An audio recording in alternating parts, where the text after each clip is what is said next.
Okay, so here we are with the beginnings of the Poulan Super Dooper 380. So what I've done is I've already machined the cylinder a little bit. I will cut right now to that and show you what's going on. Look at that. She ain't never cut so well. Never. I mean, that is nice. That is what's supposed to be happening. This is the best it's ever cut. I'm so happy right now. So I was running it down, and whenever it gets close to this guy right here, my chuck, I get it off of the automatic thing. I boop, pull that up. Right now it's automatically feeding and cutting. So anyways, it got real close, and I was doing it by hand, right? And these just, the lightest touch, ding, ding, touch that. And I said, okay, I back off. As soon as that happened, I started getting a finish like this. Oh man, it looks Okay, what I've done here is I've drilled, and you know, with my lathe here, I've drilled a hole right in the center of this mandrel. I got it all fit nice. It's real nice. And I tapped this for a 1032 bolt. Got me a piece of sandpaper here, and I poked a hole in the center and put it on like this. Now the way that this mandrel is going to spin will, if as this turns, if this is up against something, it'll only further tighten that screw. So that's nice, right? So what I'm going to try and do now is I'm going to try and find the edges with this right here, and hopefully this will cut this paper right there just a little bit. Actually, I want it just a little bit larger than the mandrel so that I can get all the way to the corners.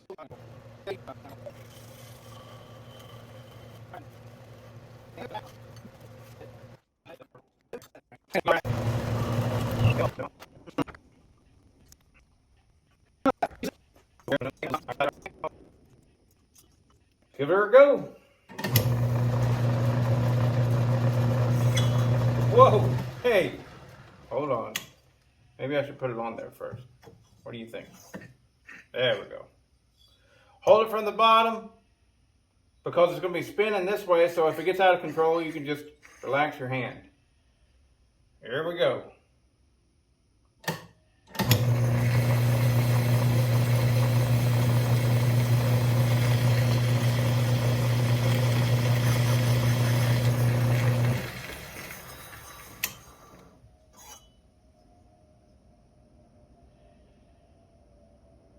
Well, it's cutting it.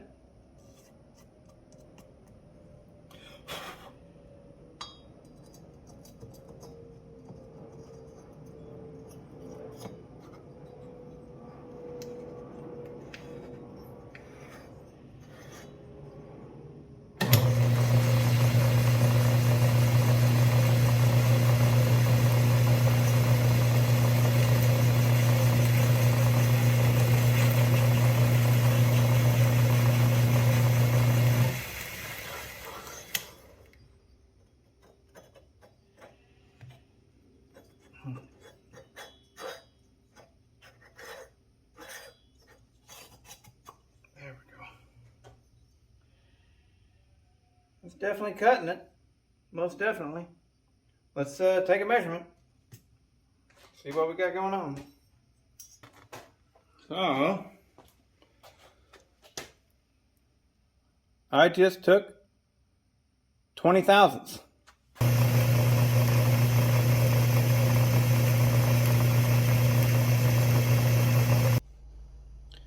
Okay, so I definitely removed 20 thousandths from the squish. And I know that this ain't the best way to do it, but there's probably more builders do it this way than do it the right way. So, but they don't want to tell you about that because this is kind of not seen as the perfect way, I guess. But hey, whenever you got a cylinder that's junk otherwise because you screwed up the base, let's just see. Let's see how it works. And so I tighten up my what do you call that? Tail mount. Got pressure on it. Now the pressure, that wooden block is there just to as like a buffer. It works. Can't really explain why, but all it is the friction up against the mandrel that's holding this in place. That's it. Nothing else. All right. So I'm all set up. Should be. Let's go in there and kiss this. This time usually I go from the outside in, but this time I'm doing it differently because the outsides of these are what is warped outwards. So, they're the shallowest part. So I want to go in here. That way my cut doesn't get screwed up.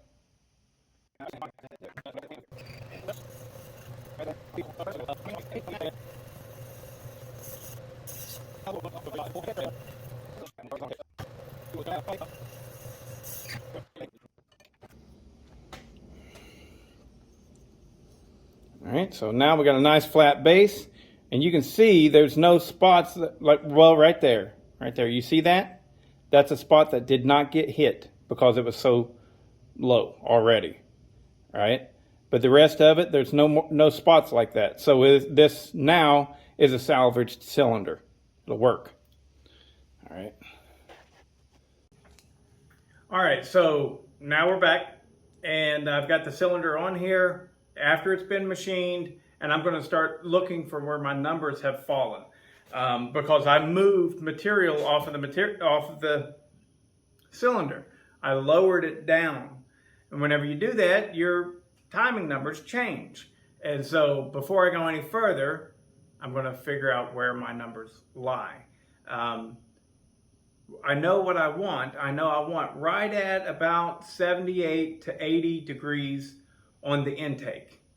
And I have just checked, and I'm at 82 to 83 degrees on the intake, which is a little bit too much. I don't want that much.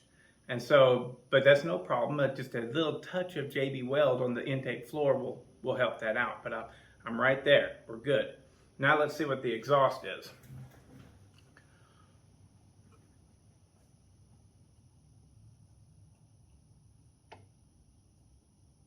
Oh, I gotta go the other way around. I'm actually hitting the top of the combustion chamber. I'm hitting the top of the cylinder. All right.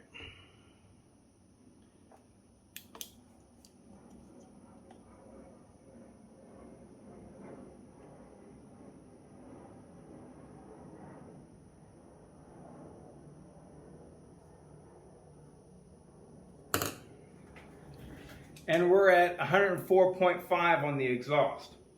So I definitely don't want my cylinder to go anywhere else. If I drop it down, I could drop it down a little further. I could. That would give me 105, 106. But I think the roof of my exhaust being at 104.5 would probably be pretty good. Now, you know what? Let's take it down further. Yeah, let's take it down a little bit further. All right, so, happiness. So I took some more off the base, took quite a bit more off the base. I don't know how much, but I got it to fall right on 106 for the exhaust roof. So that's where I want the exhaust to be. That's the thing that you can't fix with JB Weld because it gets too hot. It would burn the JB Weld out. The intake is at 84. So definitely going to have to put some JB Weld on the intake floor, but that's fine. Fine and dandy. So now what I've got to do is I got to figure out how much I need to take off of the combustion chamber, because I am dead smack hitting it. So only one way to do it that I can think of, and that's just take a little bit at a time, a little bit at a time, a little bit at a time. I don't like that sandpaper. I'm going to try something else, and you'll see what it is. But for now, that's probably good on this video. I guess so, just a little bit more. So this right here, this cylinder is the cylinder that I originally had on the Binford Bad Boy. This cylinder is from a 3750, Poulan 3750, and it was half-ass ported. I mean, I don't know if they did a bad job. I'm not going to say that, but it's definitely incomplete. They only got one of the transfers, and the other one wasn't even touched. So, and they didn't do it very good either. I mean, you know, we all learn and stuff, but this person really wasn't doing a good job. So I got to fix all of this port work that they did. And I had used an orbital sander on the base, thinking that I was brand new to this. What it did was got my base all out of whack, and I didn't, it wasn't sealing good. As soon as it would get warmed up, I would have an air leak. So this cylinder has went through 2 different people. The guy before me, well, that did work on it and ruined it. The guy that ruined it before I got it, even though it wasn't ruined, but it just wasn't that good. And then me, and I kind of ruined it too. But I think that I'm going to bring this back and be a very usable cylinder that's going to run really good. Because I'm going to get the exhaust where it needs to be. These things, let me see here if I've got some exhaust numbers on where the exhaust usually is at. Excuse me. Yeah. So what I'm looking at here, stock numbers on this cylinder. Holy frioles. The intake was at 71 degrees and the exhaust was at 97 degrees. So they were trying to get this thing to rev high, and it does, it revs high, but it loses its power. Another one here, I'm looking at exhaust open at 98 degrees. So I'm making a huge change. I think that typically these things from the factory were running their exhaust at about 100 degrees after top dead center. Well, I'm going to go to 106 degrees because it's a really short stroke engine, and been talking with a lot of people,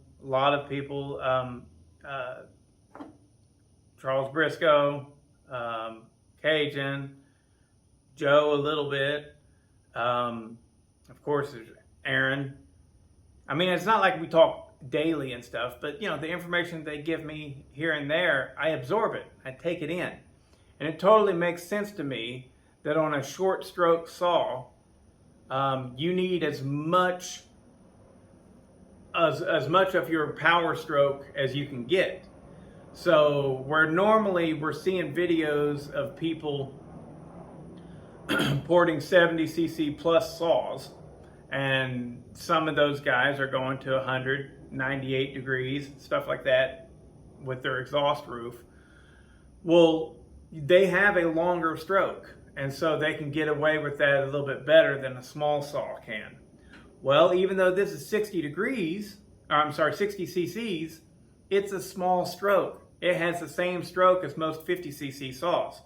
So I'm wanting to go in the opposite direction that most people go with whenever they are building these things. So what I want is, what I'm aiming to get with building this saw is 166 degrees of, excuse me, of exhaust. It is possible that I'm going to use a different piston. This ain't the one, but it is possible I'm going to use a different piston. And so I might even go higher on that exhaust. Maybe. We'll see. But 106 degrees is right where I want to be, or maybe a little bit more. Because I want this thing to have as much time as possible to build power.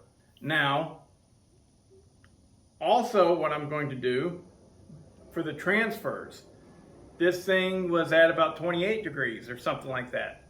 Well, because of that real short stroke, everything's going to be moving fast in there, and opening and closing times of your transfers and your exhaust and your intake are going to be short. Those times whenever they're open are going to be minuscule. And so I'm wanting to move the fuel in as quickly as possible. I don't want to wait for my fuel to come in. So therefore I'm going to have a really short blowdown. We're looking at probably about 15 degrees on this saw. So now that you have the plan laid out, I don't know how the edit of this video is going to go, but we're looking at 78 degrees or so on the intake. Right? That's what I'm going to shoot for, somewhere right there. I'm also not going to be enlarging anything. I'm not going to enlarge anything because I want it to move fast. I don't want it to go lackadaisically through the crankcase and the transfers and stuff like that. I want it to move fast, right? So I'm not going to give it much volume at all. I'm going to have a really low exhaust roof, looking at about 106, maybe even a little bit more, right? And transfers, the blowdown is going to be really small on the blowdown for the transfers. We're looking at about 15 degrees of blowdown, somewhere right in there. And we'll see how she works. Super Duper Pooper Scooper 380 coming your way. It's going to take me a little bit, boys, so don't get all like, I work slow. All right. See ya.